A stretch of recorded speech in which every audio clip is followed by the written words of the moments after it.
ہم بوڑھے ہو کے مریں گے، اللہ کو اس سے کوئی فرق نہیں پڑتا۔ تو دنیا میں جتنا بھی کام اللہ رب العالمین کرتا ہے وہ بے نیاز ہے، وہ بادشاہ ہے، جو چاہے کرے، اس کے حکم میں کوئی دخل اندازی نہیں کر سکتا، اور اللہ کو اس سے کوئی فکر یعنی کوئی فرق بھی نہیں پڑتا۔ مثال کے طور پہ بہت لوگ ایسے ہیں جو بہت غریب ہیں، فاقہ کشی کرتے ہیں، محتاجی ہے، تنگ دستی ہے، یہ ان کا اپنا مقدر ہے، لیکن اس سے اللہ کو کوئی فرق نہیں پڑتا۔ اسی دنیا میں کروڑ پتی ارب پتی بھی لوگ ہیں، نہ جانے کتنے کتنے دولت مند لوگ ہیں، لیکن اللہ کو اس سے بھی کوئی فرق نہیں پڑتا۔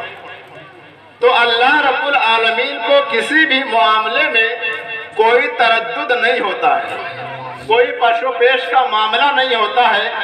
ایسا نہیں ہوتا ہے کہ کبھی اللہ پاک پانی برسانا چاہے تو پھر سوچے کہ پانی برساؤں کہ نہ برساؤں، کبھی ایسا اس کی شان کے لائق نہیں ہے۔ کبھی بھی اللہ کو کسی کام میں تردد ہو ہی نہیں سکتا۔ ہم اور آپ تردد کرتے ہیں کہ یار بازار جائیں کہ نہ جائیں، اجتماع میں جائیں کہ نہ جائیں، وہاں جائیں کہ نہ جائیں، تو یہ تردد ہوتا ہے۔ تو اللہ رب العالمین نے پہلے فرما دیا کہ مجھے کسی کام کے کرنے میں کوئی تردد نہیں ہے، میں جو چاہوں کروں، میں بادشاہ ہوں، بے نیاز ہوں، لیکن ایک کام جب میں کرنے لگتا ہوں تو مجھے تردد ہوتا ہے۔ آپ حضرات زندہ ہیں کہ نہیں ہیں؟ یہ بہت بڑی بات میں آپ کے حوالے کر رہا ہوں، اس سے آپ ولیوں کے مقام کو جان جائیں گے، اور جن کے نام پر آج یہ محفل آپ سجائے ہوئے ہیں، آپ کا ایمان تازہ ہو جائے گا۔ بات کو سمجھنے کی کوشش کریں۔ اللہ نے کیا فرمایا کہ مجھے کوئی کام کرنے میں تردد نہیں ہے، میں بے نیاز ہوں، میں بادشاہ ہوں، لیکن ایک کام جب میں کرنے لگتا ہوں تو مجھے تردد ہوتا ہے کہ کروں کہ نہ کروں۔ اب سوال پیدا ہوتا ہے کہ اللہ پاک کو کون سا ایسا کام ہے کہ جب وہ کرنے لگتا ہے تو اس کو تردد ہوتا ہے کہ کروں کہ نہ کروں؟ تو حدیث شریف کے الفاظ ہیں، بیان ہوتا ہے کہ اللہ رب العالمین کو کبھی فرق نہیں پڑتا ہے، لیکن ہاں جب وہ کسی ولی کے موت کا فیصلہ کرنے لگتا ہے تو اللہ پاک کو تردد ہوتا ہے۔ اب اس کی شان کے مطابق اس کو ہوتا ہے، ہم اور آپ اپنے عقل سے وہاں تک نہیں پہنچ سکتے۔ ہماری موت ہوتی ہے، اللہ کو کوئی فرق نہیں پڑتا، آپ کی موت ہوتی ہے، اللہ کو کوئی فرق نہیں پڑتا، نہ جانے ڈیلی کتنے مرتے ہیں، کتنے پیدا ہوتے ہیں، اللہ کو کوئی فرق نہیں پڑتا، لیکن ایک کام جب اللہ کرنے لگتا ہے، یعنی اپنے ولی کی موت کا فیصلہ جب اللہ پاک لکھنے لگتا ہے تو اللہ پاک کو تردد ہوتا ہے کہ میں اس کی موت کا فیصلہ کروں کہ نہ کروں۔ بات سمجھ میں آ رہی ہے؟ تو اللہ پاک کو اس کی شان کے مطابق یہاں پہ تردد ہوتا ہے کہ جو میرا فلاں بندہ ولی ہے، میں اس کی موت کا فیصلہ کرنے جا رہا ہوں، کروں کہ نہ کروں، اس کی موت لکھوں کہ نہ لکھوں۔ اب سوال پیدا ہوتا ہے، پروردگار تو نے ہم گنہگاروں کو بھی پیدا کیا ہے اور اپنے ولیوں کو بھی پیدا کیا ہے، ہماری موت تو آسانی سے لکھ دیتا ہے، اور جب ولی کی موت کی باری آتی ہے تو کہتا ہے کہ مجھے تردد ہوتا ہے، مجھے تردد ہونے لگتا ہے کہ فیصلہ کروں کہ نہ کروں۔ آخر معاملہ کیا ہے؟ بندے وہ بھی تمہارے ہیں، بندی ہم بھی تمہارے ہیں۔ تو اللہ پاک ارشاد فرماتا ہے تردد اسی لیے ہوتا ہے کہ ہم لوگ عام بندے ہیں، وہ ہمارے خاص بندے ہیں۔ ہم گنہگار اللہ کے عام بندے ہیں، اور جو اللہ کے اولیاء ہوتے ہیں وہ اللہ کے خاص بندے ہیں۔ میں نے اس کو اپنا ولی بنا لیا ہے، اپنا محبوب بنا لیا ہے، اپنا جانے جانا بنا لیا ہے، اس لیے اب جب موت کا فیصلہ کرتا ہو تو مجھے تردد ہوتا ہے کہ اس کی موت کا فیصلہ کروں کہ نہ کروں۔ تو اب معاملہ اٹک گیا، فیصلہ کب ہوگا؟ فیصلہ کیسے ہوگا؟ فیصلہ کون کرے گا؟ تو حدیث پاک میں آتا ہے، اللہ پاک کہتا ہے کہ اگر میں نے موت کا فیصلہ کر دیا، ہو سکتا ہے کہ میرے ولی کو ناپسند ہو، تو جب میرے ولی کو ناپسند ہو جائے تو یہ بات مجھے بھی پسند نہیں ہے، کیونکہ میرا محبوب ہے۔ اور محبوب کے دل کو توڑا نہیں جاتا، محبوب کو تکلیف نہیں پہنچائی جاتی ہے، تو اب بات بنے گی کیسے؟ معاملہ آگے بڑھے گا کیسے؟ تو اللہ رب العالمین نے اس کا ایک بہت انوکھا اور خوبصورت طریقہ نکالا ہے۔ قرآن پاک کے بیان سے ثابت ہوتا ہے۔ آپ قرآن پاک اٹھائیں، 24واں پارہ اٹھائیں، سورہ حامیم سجدہ کی تلاوت کریں۔ ان الذین قالوا ربنا اللہ ثم استقاموا تتنزل علیہم الملائکۃ الا تخافوا ولا تحزنوا وابشروا بالجنۃ التي کنتم توعدون۔ آج بھی کلام پاک موجود ہے، آیت کریمہ موجود ہے، سورہ مبارکہ موجود ہے۔ ہم اور آپ تلاوت کریں کہ اللہ نے اپنے ولیوں کو کیا شان عطا فرمائی ہے۔ موت کا فیصلہ نہیں کر سکتا ہے کہ ہو سکتا ہے ولی کو ناپسند ہو جائے، ولی ناراض ہو جائے۔ اللہ نے ارشاد فرمایا وہ لوگ جو کہتے ہیں کہ ہمارا رب اللہ ہے، یہ قرآن ہے، قرآن جس پہ ہمارا اور آپ کا ایمان ہے۔ اللہ فرماتا ہے کہ وہ لوگ جنہوں نے کہا کہ ہمارا رب اللہ ہے، ثم استقاموا، پھر اس پر قائم رہے، اس بات پر اٹل رہے، استقامت کے ساتھ ڈٹے رہے۔ ہم بھی مسلمان ہیں، ہمارے اندر استقامت نہیں ہے، ہم تو ایک چائے پہ اپنا ایمان بیچنے والے ہیں، ہم تو کاروبار بڑھانے کے لیے سٹے بازی کرنے والے ہیں، ہم تو حرام حلال میں تمیز نہیں کر پاتے ہیں۔ وہ اللہ کے ولی لوگ ہیں ثم استقاموا، جو اپنے ایمان پر اور اپنے اللہ کو اللہ مان کر اس پر اٹل ہو جاتے ہیں، اس پہ ڈٹ جاتے ہیں۔ وہ اللہ نعرہ رسالت فیضان خواجہ غریب نواز، نعرہ تکبیر، نعرہ رسالت۔ میری بات کو آپ حضرات سمجھیں، ولی کی شان آپ کے دل میں اتنی بیٹھ جائے گی کہ قیامت تک کوئی نہیں نکال پائے گا۔ قرآن آپ پڑھیں، ولی کی شان کیا ہے؟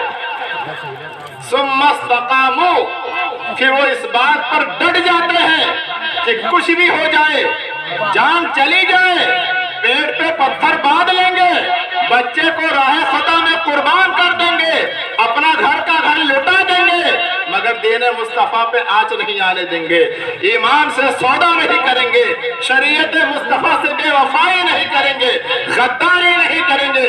اگر زندگی جئیں گے تو اسلامی جئیں گے، اگر موت بھی آنی ہے تو اسلامی حالت میں۔ یہ اللہ کے ولیوں کا مرتبہ ہے۔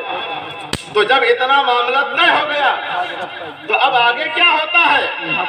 تو اللہ ارشاد فرماتا ہے کہ جو بندہ اتنا پکا ہو جاتا ہے، میرے رنگ میں رنگ جاتا ہے، تتنزل علیہم الملائکہ، میں اس کی بارگاہ میں فرشتوں کی جماعت کو بھیجتا ہوں۔ سبحان اللہ۔ آج ہمارے بھولے بھالے نوجوان دوسروں کے بہکاوے میں آ جاتے ہیں کہ مزار پہ کیوں جاتے ہو، ولیوں کے آستانے پہ کیا رکھا ہے، وہ تو مر کے مٹی میں مل گئے ہیں، 809 سال ہو گیا ہے، ہڈی کہاں کی کہاں پہنچ گئی، کیوں جاتے ہو ان کی بارگاہ میں؟ کیا ملے گا ان کی بارگاہ میں؟ آج میں بتاتا ہوں کہ کیا ملے گا ان کی بارگاہ سے، قرآن کے حوالے سے بتاؤں گا کیا ملے گا ان کی بارگاہ سے۔ ارے بھائی صاحب، آج ہم میلہ لگاتے ہیں ان کی ظاہری وفات کے بعد، لیکن وہ اللہ ہے، وہ رب العالمین ہے، وہ ارشاد فرماتا ہے تتنزل علیہم الملائکہ۔ ارے تم مرنے کے بعد جاتے ہو، میں تو ان کی زندگی میں فرشتوں کا میلہ لگا دیتا ہوں۔ سبحان اللہ۔ تتنزل علیہم الملائکہ، ابھی ولی زندہ ہے، ولی زمین پہ ہے، ولی حجرے میں ہے، اللہ کہتا ہے فرشتوں کی جماعت تیار ہو جاؤ، ولی کی بارگاہ میں چلے۔ یہ اللہ کی سنت ہے، اللہ ہمیں راستہ دکھا رہا ہے کہ ولی زندہ ہے تب بھی باکرامت ہے، ولی ہماری آنکھوں سے پوشیدہ ہے تب بھی باکرامت ہے۔ نعرہ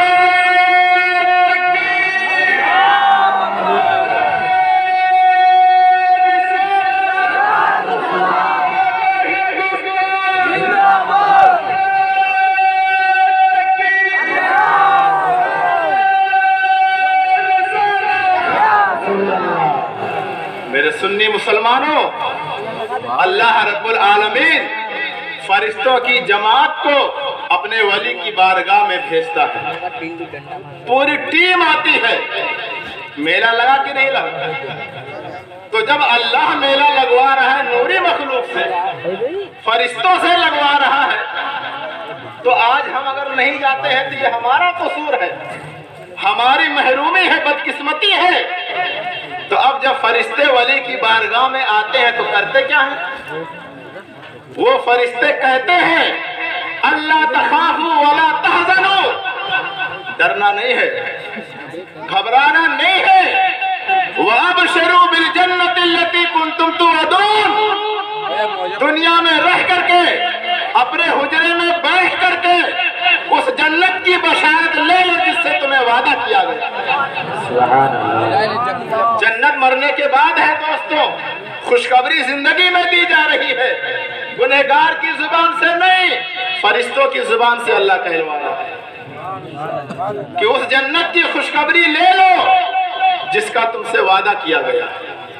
تو اب جب سنتے ہیں اللہ کے جو ولی ہوتے ہیں، فرشتے جب جنت کے بارے میں بتاتے ہیں کہ بڑی عالیشان محل ہے، اس کی خوبصورتی کا اندازہ یہ ہے، سب چیزیں بتاتے ہیں کہ وہاں عیشی عیش ہے، آرام ہی آرام ہے، اللہ کا ہم جلوہ دیکھیں گے، سب کچھ جب بتا دیا جاتا ہے تو ظاہر سی بات ہے اگر ہم سہارا انڈیا لکھنؤ نہیں گئے ہیں تو جب کوئی جانے والا آ کے بتاتا ہے کہ یار بڑی خوبصورت ہے، 4-5 منزلہ عمارت ہے، شیشے کی طرح چمکتی ہے، دھول کا نام و نشان نہیں ہے، چلے جاؤ تو دل باغ باغ ہو جاتا ہے، تو آپ بتاؤ ہمارے دل میں طرف پیدا ہوتی ہے کہ نہیں ہوتی کہ یار میں بھی دیکھ لوں یار سہارا مارکیٹ کیسی۔ تو یہ تو دنیا کی مارکیٹ ہے جس نے ہماری آنکھوں کو چکا چوند بنا دیا، جنت کی تو ہم مثال بھی نہیں دے سکتے، وہ لاجواب ہے، بے نظیر و بے مثال ہے، دوسری جنت ہے ہی نہیں کہ اس سے مثال دی جائے۔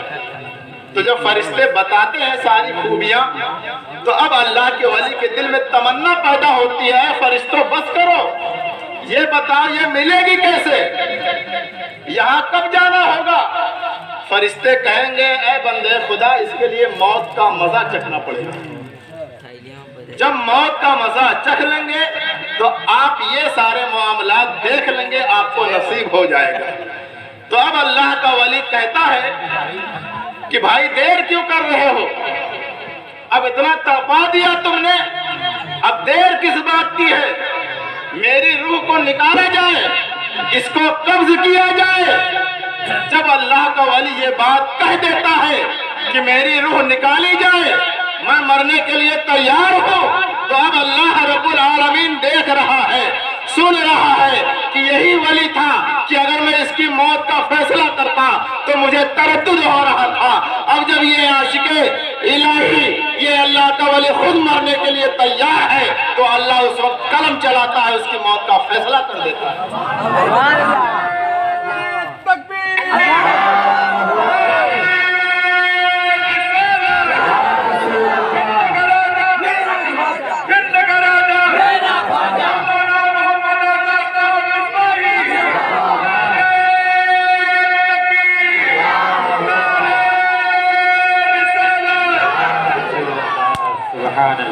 محترم ساتھیوں، یہ اللہ کے ولی کی شان ہے کہ بغیر ان کی مرضی کے اللہ ان کی موت کا فیصلہ نہیں فرماتا۔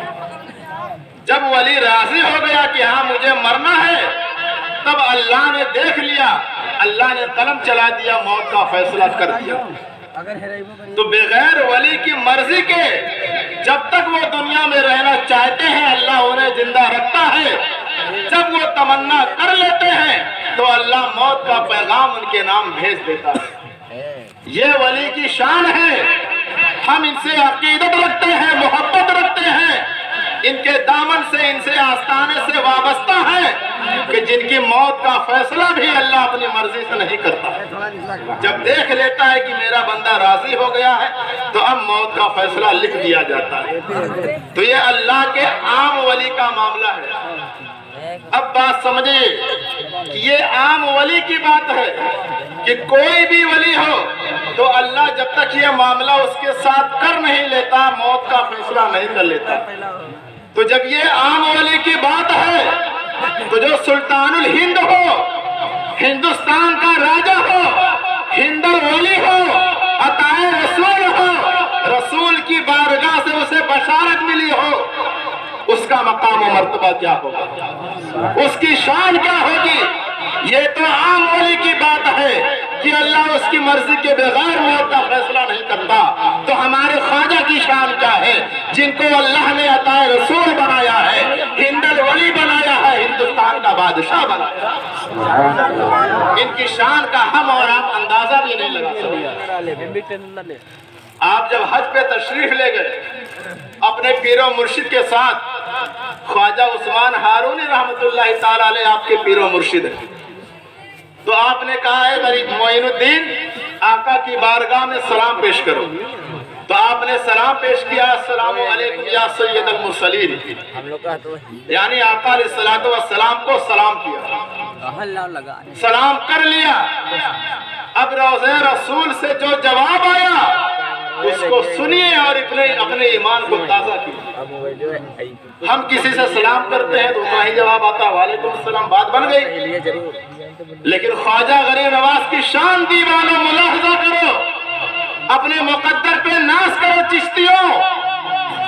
حضور خواجہ غریب نواز نے جب کہا السلام علیکم یا سید المرسلین، تو ہمارے اور سب کے آقا کی بارگاہ سے قبر انور سے آواز آتی ہے وعلیکم السلام یا قطب المشائخ، وعلیکم السلام یا قطب المشائخ۔ پہلے مشائخ کا معنی سمجھے پھر قطب کا معنی سمجھے تب ایمان تازہ ہو۔ یا قطب المشائخ، مشائخ کہتے اس انسان کو ہے جو سارے پیروں کا سردار ہو۔ جیسے علماء میں جو بہت بڑے عالم ہوتے ہیں تو ان کو بہت بڑا لقب دیا جاتا ہے، پیر میں جو بہت بڑے پیر ہوتے ہیں ان کو شیخ کہا جاتا ہے، تو جو سارے شیخوں کے سردار ہیں ان کو مشائخ کہا جاتا ہے، اور جو ان کا بھی سردار ہو ان کو قطب المشائخ کہا جاتا ہے۔ یہ رسول کی بارگاہ سے آپ کو سند عطا کی گئی ہے وعلیکم السلام یا قطب المشائخ۔ یہ خواجہ کی شان ہے، یہ ہمارے خواجہ غریب نواز کی شان ہے۔ تو جب عام ولی کا یہ حال ہے تو خواجہ غریب نواز کے حال کا اندازہ کیسے لگائے گا؟ اب دوسری بات، ان کے آستانے سے ہمیں ملتا کیا ہے؟ کسی بھی اللہ کے ولی کے آستانے پہ ہم کیوں جاتے ہیں؟ اور آج پکی بات بتا دوں علماء کرام کے حوالے سے، جو منع کرتے ہیں وہ بھی چوری چپکے جاتے ہیں۔ آپ دیکھ لیجئے گا، یہ دنیا گواہ ہے، ایک دو گواہ نہیں، جب اٹکتے ہیں تو یہی پناہ کرنے والے جا کر کے ایڑیاں رگڑتے ہیں، آنسو گراتے ہیں، لیکن یہ بدبخت ہوتے ہیں، یہ محروم القسمت ہوتے ہیں۔ جب ان کا کام بن جاتا ہے پھر وہی عقل شروع ہو جاتی ہے۔ اب غور کیجئے گا، جا کر کے آج سے میری بات سن کر کے جا کے غور کیجئے گا، یہ لوگ رات کے چور ہیں، چوری سے جاتے ہیں، چپکے سے جاتے ہیں، دن میں شیطان والا کام کرتے ہیں، بہکاتے ہیں، اور رات میں خود وہیں جا کے حاضری لگاتے ہیں۔ تو بہرحال اللہ کے ولیوں کے آستانے پہ کیا ملتا ہے؟ ہم کیوں جاتے ہیں؟ دنیا کیوں جاتی ہے؟ لگاؤ کیوں رکھتے ہیں؟ آپ کو ایک واقعہ سناتا ہوں، ایمان تازہ ہو جائے گا کہ ہم ولیوں کے آستانے پہ کیوں جاتے ہیں۔ کچھ تو وجہ ہوگی، کوئی تو فائدہ ہوگا۔ بھائی ہم کسی کو بغیر مطلب کے چائے نہیں پلاتے ہیں تو وہاں کیوں جائیں گے؟ بغیر فائدے کے تو نہیں جائیں گے۔ تو کچھ نہ کچھ ہمیں ملتا ہے، جنہیں نہیں ملتا ہے نہ جائیں، کوئی ہمیں